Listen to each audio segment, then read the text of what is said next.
तो guys time हो रहा है 7:50।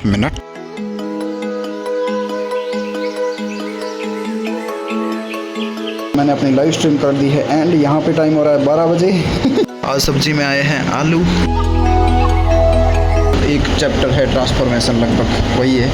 तो वो पवन गोस्वामी सर का नोट्स में मेरी मिसिंग था, तो वो मैंने प्रिंट करवाए हैं। तो गाइस टाइम हो रहा है रात के 5:14।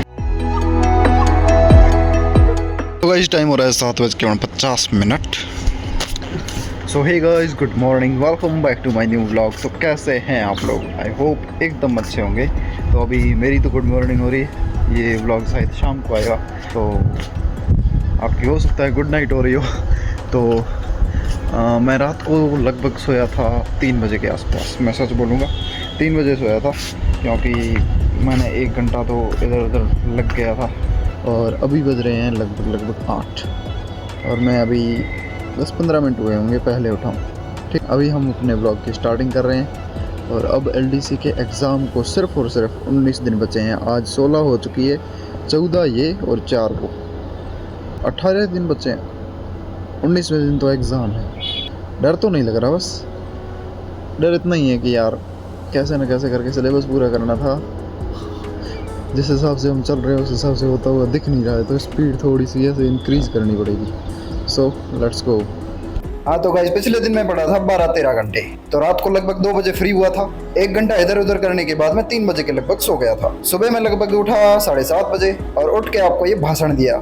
सच बोलूं तो ये रियलिटी है कि मुझे डर बिल्कुल भी नहीं लग रहा, लेकिन एक गिल्ट या जो भी बोलो अफसोस वो जरूर है यार। 50 दिन में मैं आईएलटीएस का पूरा सिलेबस नहीं कर पाया, लेकिन हाँ जितना किया उतना अच्छे से किया। कर पाया नहीं, अभी 17-18 दिन बाकी है, लेकिन मुझे नहीं लगता कि मेरा हो पाएगा। जीके वाला पोर्शन थोड़ा रह सकता है, उसे मैंने पहले पढ़ रखा है, तो आई थिंक मैं राजवीर सर की क्लासेस से रिवीजन कर लूंगा। उतना मेरे लिए तो सफिशिएंट होगा लगभग। फिर पता नहीं, जो होगा देखा जाएगा। फ्यूचर को फ्यूचर पे छोड़ते हैं और अपनी मेहनत पे ध्यान देते हैं। आज के दिन का प्लान ये था, मुझे किसी भी हालत में ट्राई करना था कि मैं रूटीन को ठीक करूं, बट यार अंतिम में मुझे मिलती है तो सिर्फ और सिर्फ निराशा। मैं एक फिक्स रूटीन बिल्कुल भी फॉलो नहीं कर सकता। मेरा वही वर्जन बेस्ट है जिसमें मैं जिद्दी रहूं और अपनी गोल्स की तरफ टिका पड़ा रहूं। चाहे नींद थोड़ी कम ज्यादा हो चलेगी, थोड़ा टाइम आगे पीछे हो तो भी चलेगा, लेकिन गाइस पढ़ाई में नो कॉम्प्रोमाइज। चाहे कुछ भी हो, इस साल तो नहीं रुकना है कम से कम। 2026 मेरा है और मेरा बस चलाना, तो सीरियसली रगड़ के रहूंगा अपने आप को। मेहनत पूरी करूंगा, रिजल्ट ऊपर वाले के हाथ में छोड़ दूंगा। और हाँ, व्लॉगिंग को भी मैं ऐसे ही कंटिन्यू रखूंगा। तो मेरे साथ जुड़ने के लिए आप सब्सक्राइब कर सकते हैं।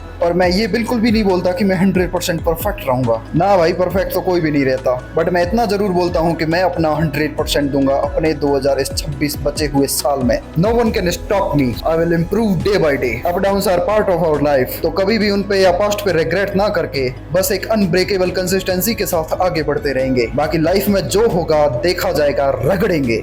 तो गाइस इस प्रकार सुबह सुबह उठ के ब्रश वगैरह करके फ्रेशन अप होके मैं स्टार्ट करता हूँ आई थिंक एडिटिंग। और यहाँ पर मेरे को आ रही होती है नींद, तो मैं अपने रूटीन और अपनी हैबिट्स को लेके ओवरवेल्म्ड फील कर रहा हूँ। इसके बाद सुबह 8:30 बजे के लगभग मैं सो जाता हूँ और उसके बाद उठता हूँ सीधा 12:15 बजे। हाँ, इससे 10-15 मिनट पहले भी हो सकते हैं। यहाँ पर कूलर की आवाज बहुत ज्यादा तेज होने के कारण आपको कुछ सुनाई नहीं दे रहा, इसलिए इस सेगमेंट को कर रहा हूँ मैं म्यूट। लेकिन मैं आपको एक्सप्लेन कर देता हूँ। यहाँ पे मैं बोल रहा हूँ कि 5 घंटे की रात को और अभी 2-3 घंटे की तो मैंने अच्छी खासी 8-9 घंटे की नींद ले ली है। कल मैं अच्छे से 12-13 घंटे पढ़ा था, तो सोया था मैं लगभग 4 घंटे। उससे पहले दिन 5 घंटे और आज मैं सो लिया 8 घंटे। इस चीज का रिग्रेट मन ही मन को खाए जा रहा था, लेकिन मेरी स्माइल साफ साफ बता रही होगी जो हुआ सो हुआ। अपने बचे हुए दिन को बेस्ट बनाएंगे और तिनका तिनका जर्रा जर्रा इंप्रूव करने की कोशिश करेंगे। तो इस प्रकार मैं डिसाइड करता हूँ कि आज दिन में जितनी हो सकता है पढ़ाई करूंगा और किसी भी हालत में 12 बजे के आसपास सो जाऊंगा। Guys I am sorry to say कि मुझे इस दिन का रूटीन ठीक से इतना परफेक्टली याद नहीं है कि मैंने एडिटिंग कब कब की थी, बाकी तो सब याद ही है। तो इस प्रकार 1 बजे के आसपास मैं चला जाता हूँ नहाने के लिए।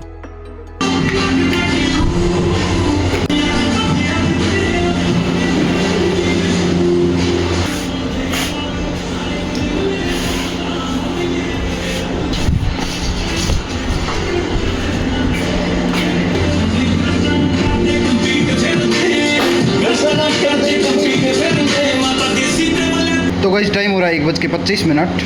अभी हम नहा धो के हो चुके हैं एकदम तैयार। अब आप सोचोगे एडिटिंग करेगा, नहीं करूँगा भाई, पढ़ाई करूँगा। ठीक है, एडिटिंग रात में हम जब थकेंगे, लाइक अभी से लगा के 1:30 बज रहे हैं और रात के लगभग 9:30 बजे तक अपने स्टडी सेशंस चलेंगे। 8 घंटे लगभग, और उसके बाद ब्लॉग की एडिटिंग करेंगे और सो जाएंगे 12 बजे के लगभग, ताकि सुबह कल जल्दी उठ जाऊँ। ठीक है, और चलो अब पढ़ाई स्टार्ट करते हैं सीधी। भाई बहुत टाइम वेस्ट कर लिया, सो लिया, आज सब कुछ मन में आया वो कर लिया, लेकिन 8-9 घंटे की पढ़ाई भी कर लूँगा। So let's go. फिर यहाँ पे मैं कर देता हूँ अपने लाइव को सेटअप। लाइव के सेटअप का मतलब है लाइव को जो शेड्यूल करते हैं और उसके बाद लाइव स्टार्ट करते हैं, वो वाली सारी चीजें। और इस प्रकार मैं अपनी स्ट्रीम को करता हूँ स्टार्ट। तब तक सुरेंद्र मार्केट जाके आ जाता है और कुछ मैंने उसे प्रिंट करवाने के लिए दिया था वो लेके आ जाता है। प्रिंट करवाने क्या दिया था ये बताऊंगा थोड़ी देर बाद में। मैं बस चेक कर रहा हूँ, यही नोटबुक है जो प्रिंट करवाने के लिए दी थी उसको। फिर मैं स्टार्ट कर देता हूँ सीधा सेशन। तो गाइस अभी सुरेंद्र ये नोट्स प्रिंट कर निकलवा के ले आया है हिंदी के, जो मैंने सर से पढ़ रखी है, लेकिन सर वाले पीपीटी के नोट्स थे और किसी फ्रेंड के लिखे हुए थे, तो वो मेरे को थोड़े से समझ कम आ रहे थे, तो इसलिए मैंने ये प्रिंट करवा लिया है।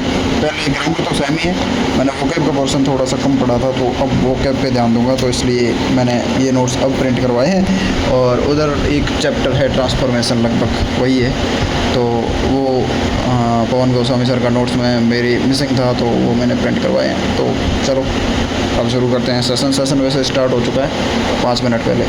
तो इस प्रकार पहला सेशन हो चुका था स्टार्ट, लेकिन इस सेशन में मैं टाइमर ऑन करना भूल जाता हूँ। हिंदी की नई बुक थी या नए नोट्स थे, जो भी बोलो, वोकैब का हिंदी का पोर्शन पूरा रह चुका है, तो इसलिए मैं हिंदी की वोकैब स्टार्ट करता हूँ। बीच में मुझे सुरेंद्र याद दिलाता है कि यार तू सेशन ऑन करना भूल गया, या बोलता है तेरा टाइमर चल ही नहीं रहा। तो मैं चेक करता हूँ और हड़बड़ाहट में सेशन ऑन कर देता हूँ, जो कि मुझे नहीं करना चाहिए था। मतलब 1 घंटे अगर मैं लगातार पढ़ता 2:40 तक, तो सेशन ऑफ रहता तो भी कोई दिक्कत नहीं थी, बट कोई नहीं। फिर मैं बोल देता हूँ कि गाइस बाय मिस्टेकली मेरा सेशन ऑफ रह गया था, तो बीच में मैंने इसे ऑन किया है। तो इस प्रकार 1:40 से 2:40 तक मेरा यह पहला सेशन चलता है। इसमें मैं पढ़ता हूँ हिंदी का टॉपिक शब्द शुद्धि।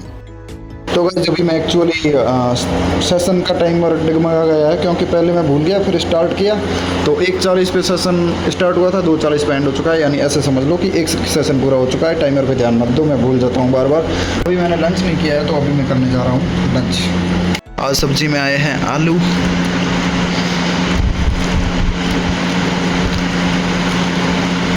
एक्चुअली गाइस सुरेंद्र मार्केट गया हुआ था और मैं भी लेट उठने के कारण नहाने वगैरह में डेली रूटीन में व्यस्त हो गया था। फिर मैंने 1:40 पे स्टार्ट किया था लंच। वैसे सुरेंद्र ने सेशन के बीच में बोला था कि खाना खा ले फिर पढ़ लेना। मैंने सोचा एक सेशन कंप्लीट कर लेते हैं फिर खाना खा लूंगा, तो उसने भी ओके बोल दिया। गाइस सेशन के बीच में इंटरप्शन अकॉर्डिंग टू मी नहीं होना चाहिए। अगर 1 घंटे फुल फोकस्ड स्टडी हो रही है करनी चाहिए, ताकि हमारे दिमाग में एक चीज ऐसी रहे कि मैंने इतने घंटे फिक्स पढ़ लिया। अनडिफाइंड गोल की तरफ हम आगे बढ़ते रहते हैं, तो सच बोलूं तो हमें अपनी प्रोग्रेस का पता नहीं चलता, और जब प्रोग्रेस का पता नहीं चलता तब गाइस मोटिवेशन नहीं आता। सीरियसली एक बार प्रोग्रेस ट्रैक कर लो या एक बार प्रोग्रेस को एंजॉय करना सीख लो, लाइफ इजी हो जाएगी। इस प्रकार मैं लंच के बाद लगाता हूँ अपनी स्टडी का दूसरा सेशन। इसमें भी मैं शब्द शुद्धि पढ़ रहा होता हूँ। तो गाइस हिंदी के लिए मैं क्या पढ़ रहा हूँ? हिंदी के लिए मैंने ग्रामर पढ़ी है मनोज सुंडा सर से, जिनका कोर्स हमें पवन सर के कोर्स के साथ फ्री मिला है। हाँ, हमें का मतलब मेरा और सुरेंद्र से है। मैंने कोई कोर्स नया परचेज नहीं किया, मेरे पास जितने भी कोर्स है वो एक्चुअल में सुरेंद्र के हैं। मैंने इन 50 दिनों में कोई नया कोर्स परचेज नहीं किया, मैं बस उसके कोर्सेज के साथ ही पढ़ रहा हूँ। अभी तो मैं ज्यादातर सब्जेक्ट यूट्यूब से पढ़ रहा हूँ, लेकिन अगर कोर्स की बात करी जाए तो मैंने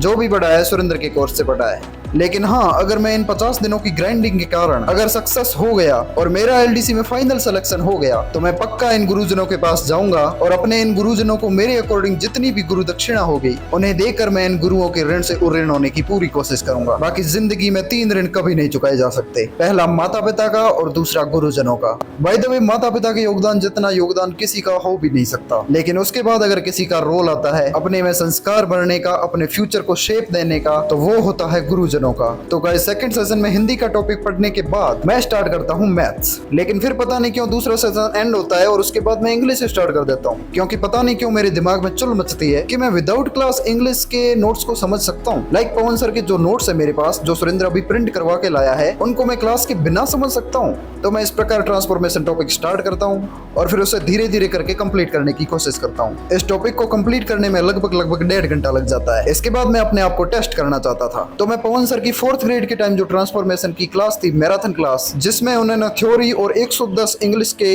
एमसीक्यूज या पीवाईक्यूज जो भी हो वो प्रैक्टिस करवाए हैं, उनको सॉल्व करने लग जाता हूँ। और इस प्रकार धीरे धीरे करके 60 एमसीक्यूज और साथ में उनकी थ्योरी कंप्लीट कर लेता हूँ। और फिर टाइम हो जाता है लगभग 7:40 के आसपास और तब हमारा खाना आ जाता है, तो उसे लेने के लिए मैं चला जाता हूँ नीचे। फिर मैं वापस आता हूँ और अपने बचे हुए सेशन को कंटिन्यू करता हूँ। यह मेरा 5वां सेशन चल रहा होता है। तो अब तक मैंने 60 क्वेश्चन 110 MCQs में से पवन सर के मिला लिए थे और मैं बोर हो गया था। तो फिर क्या था, मैं स्टार्ट कर देता हूँ मैथ्स में ट्रिग्नोमेट्री को मिलाने की कोशिश कर रहा होता हूँ या रिवीजन कर रहा होता हूँ, तुम कुछ भी बोल सकते हो, क्योंकि एक बार ट्रिग्नोमेट्री की सारी क्लासेस को मैंने पढ़ लिया है या मिला लिया है। इसी बीच में सुरेंद्र ले आता है डेयरी मिल्क के शॉर्ट्स। इसमें चॉकलेट की गोल गोल गोलियां होती है। ये हालांकि बच्चों को पसंद आती है। वैसे मेरी हरकतों से नहीं लगता कि मैं बड़ा हो गया हूँ, लेकिन हाँ, मैं एक्चुअल में बड़ा हूँ। और फिर उन्हें खाते खाते वैसे मैथ्स के ऐसे कई क्वेश्चंस होते हैं जो दिमाग में सॉल्व किए जा सकते हैं, और खासकर ट्रिग्नोमेट्री। मैं सीरियसली बता रहा हूँ कि जयदीप सर से पढ़ने के बाद ट्रिग्नोमेट्री इतना ईजी हो गया जिसकी कोई हद नहीं है। सीरियसली कई क्वेश्चंस ऐसे होते हैं जो बिना पेन को हाथ में लिए सॉल्व कर लेता हूँ मैं। तो इस प्रकार 8:15 बजे के आसपास ये सेशन होता है एंड, और फिर 10 मिनट का होता है ब्रेक। इसमें मैं सबसे पहले तो चला जाता हूँ मंदिर और भगवान को धौंक लगा के वापस आता हूँ और अपने आज के दिन के लास्ट सेशन को करता हूँ कंटिन्यू। इसमें भी मैं मैथ्स को ही ले रहा होता हूँ। अब मैं आप लोगों को एक छोटी सी ज्ञान की बात बताऊंगा या एडवाइस दूंगा, तुम जो भी बोल सकते हो। अगर आपके साथ भी ऐसा होता है, एक बार मैथ्स की कोई यूनिट कंप्लीट करते हो और उसके बाद उसे वापस मिलाने जाते हो तो आपसे क्वेश्चन सोल्व नहीं होते, इस घबराने की बिल्कुल भी जरूरत नहीं है। दूसरी बार जैसे तैसे करके मिलाओ, लेकिन पक्का जब थर्ड टाइम उन क्वेश्चंस को वापस मिलाओगे बिल्कुल भी टाइम नहीं लगेगा,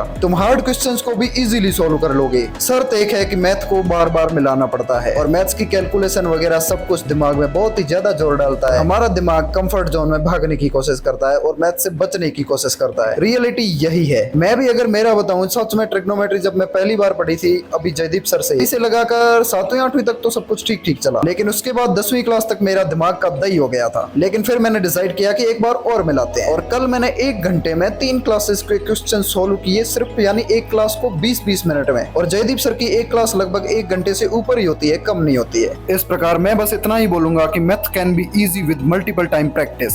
गाइज फाइनली 9:35 और हैं और मैंने अपनी लाइव स्ट्रीम कर दी है एंड यहाँ पे टाइम हो रहा है 12 बजे। मैंने इसको थोड़ा सा खराब कर दिया बिकॉज हर कोई बोलता है 1 मिनट पीछे 1 मिनट पीछे। अब इसको सही करते हैं, आलस को ठिकाने लगाते हैं। तो गाइज अभी मैं मतलब 10:30 बजे तक तो मैं ऐसे ही टाइम पास ही कर रहा था और उसके बाद अभी मैं एडिटिंग में लगा ही था और उस वॉच को भी मैंने पूरी तरह से ऐसे सही कर दिया है और इन सब में टाइम लग गया। और अभी मैं एडिटिंग कर रहा था लेकिन मुझे बहुत ही ज़्यादा ऐसे नींद टाइप आ रही है, तो मैं थोड़ी देर के लिए सोऊंगा 20 मिनट के लिए। उसके बाद वापस उठ के अपन अपनी एडिटिंग कंप्लीट करेंगे, फिर सोएंगे। सो थोड़ी देर बाद मिलते हैं ना। A few moments later. तो गाइस टाइम हो रहा है रात के 5:14। वहाँ पे भी 15 मिनट हो चुके हैं। तो गाइस अभी का सीन कुछ ऐसा है कि मैंने सोने की कोशिश की बट मेरे को नींद नहीं आई। आ भी रही थी बट सोया तब नहीं आई। क्योंकि 45 मिनट में मैं सोने की कोशिश कर रहा था, लेकिन फिर पता नहीं कैसे नींद आना बंद हो गई। एडिटिंग कर रहा था तब झपकियाँ आ रही, नींद नहीं आई। उसके बाद 1-2 घंटे ऐसे ही चले गए। फिर मैं चला गया नहाने के लिए। नहाने के बाद मैंने सोचा नींद आ जाएगी, बट फिर मैंने सोचा एडिटिंग कर लेता हूँ। तो मैंने अभी ये एडिटिंग का टास्क पूरा किया है और नींद अभी तक नहीं आई। अब मैं सोऊंगा। 5:15 बज रहे हैं, 10:30 बजे उठूँगा। लगभग 5.25 घंटे की नींद ऐसा लेके, क्योंकि इतनी तो जायज़ है। और फिर 1 बजे के लगभग 2 बजे के लगभग अपन अपनी पढ़ाई में लग जाएंगे। इसी के साथ इस ब्लॉग में बस इतना ही। आई होप आपको ब्लॉग पसंद आए। वो पसंद आए तो लाइक करो, कमेंट करो, चैनल को पूरा सब्सक्राइब। थोड़ा सा आज ब्लॉग अनप्रोडक्टिव रहा, 8 घंटे ही हो पाई, तो कोई नहीं, कल इम्प्रूव करेंगे। तो मिलते हैं नेक्स्ट ब्लॉग में, तब तक के लिए बाय गाइस।